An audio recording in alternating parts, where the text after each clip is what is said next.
Bonsoir. Au lendemain de ma conférence de presse, les gilets jaunes disent que je ne leur donne que des miettes. Ben, s'ils veulent plus, je peux leur donner aussi du pain. Voilà, c'était le président dans le pétrin.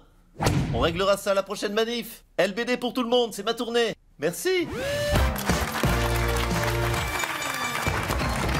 Bonsoir à tous. Ce soir, c'est une émission spéciale sur l'état de la gauche. On va essayer de savoir ce que deviennent les socialistes. Bonsoir François Hollande. Bonsoir toi. Alors, bientôt les vacances. Tu as choisi, on part où? Non, alors mon cul d'abord, non, et on va pas partir ensemble. On va essayer, si vous voulez bien, de faire le bilan de santé du Parti Socialiste. Mais pourquoi le bilan de santé du Parti Socialiste va très bien. Moi, je me souviens, j'ai mis le Parti Socialiste sur la rampe du lancement. C'est de ma faute s'ils ne savent pas faire décoller la fusée socialiste. Ah bah, si vous le dites. Bon, alors déjà, le siège du Parti Socialiste a été vendu.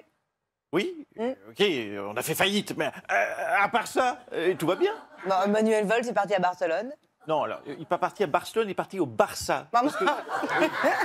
C'est autre chose, parce que moi, sachez que quand je forme quelqu'un, tout le monde ensuite se l'arrache. Ouais. Il est au top. Ouais. Ok, bon, Manuel Valls, c'est parti. Mais à part ça... Bah, Benoît Hamon, par exemple, est crédité de 5% de vote aux européennes. 5%, mais c'est très positif.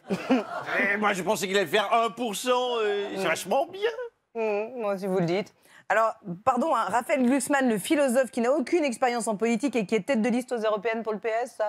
C'est très positif aussi. Ah bon? Ils ont choisi un philosophe et c'est parfait, parce que quand il va voir son score aux européennes, il va falloir qu'il soit très philosophe. Ouais. Eh ben, on va retrouver tout ça en images. Regardez.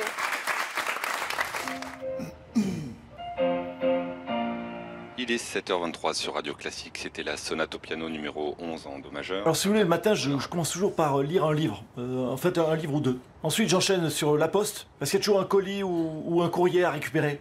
Puis après, je remonte me faire une petite pause. En général, je fais une partie de crapette ou de solitaire, ça dépend. Oui, donc en gros, il se passe rien, quoi. Voilà, je reconnais que je me fais chier, que je m'emmerde toute la journée, voilà, c'est clair. Du coup, je vais au parc tout seul, et puis j'attends que ça passe. Ah, préparez-vous les jeunes. François arrive avec ses conseils. J'ai créé cette université pour tous les jeunes. Je leur donne des bureaux gratuits, mais surtout, j'offre à leur start-up de précieux conseils. Alors, vous l'avez appelé la Françoise University of Creation and Knowledge. Oui, c'est en anglais, oui. Mais alors, pourquoi en anglais? C'était pas bien en français? Non, c'est juste qu'en anglais, ça claque, ça fait plus cool, quoi, voilà. D'accord, mais vous réalisez que l'acronyme, ça fait fuck, du coup? Si. Bon, vous avez de la chance, là. La séance sera filmée. Je vais donc échanger avec vous de façon intensive pour avoir un dialogue constructif. Voilà, vous avez peut-être des questions? Bah non, parce qu'en fait, si on est là, c'est pas pour échanger. C'est juste pour les bureaux gratuits, quoi. Et c'est juste ce que je voulais dire, quoi. Tiens, d'ailleurs, si vous pouviez même éviter de nous donner des conseils, ça nous arrangerait. Ça nous évitera de faire faillite au bout de 15 jours. C'est bien, vous êtes rigolo. Salut à tous, c'est le gars de Montebourg.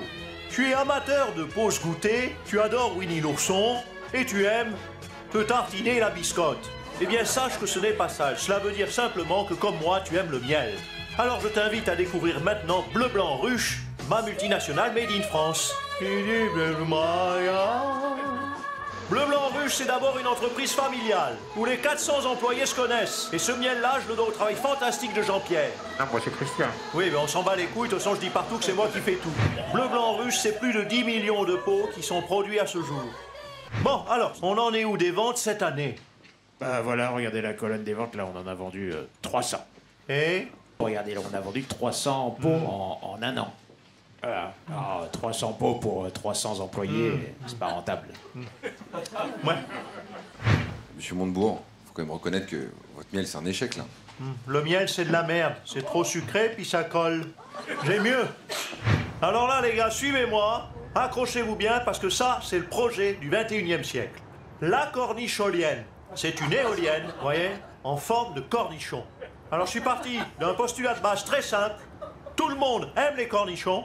Il y a du vent tout le temps et partout. Enfin, pas trop aujourd'hui. Oui, pas aujourd'hui. Vous n'avez pas pensé au bruit? Allez, les voisins vont gueuler, là. Encore une idée de merde. Merci Nicolas Canteloup. Bonne soirée à vous sur TF1. Ciao.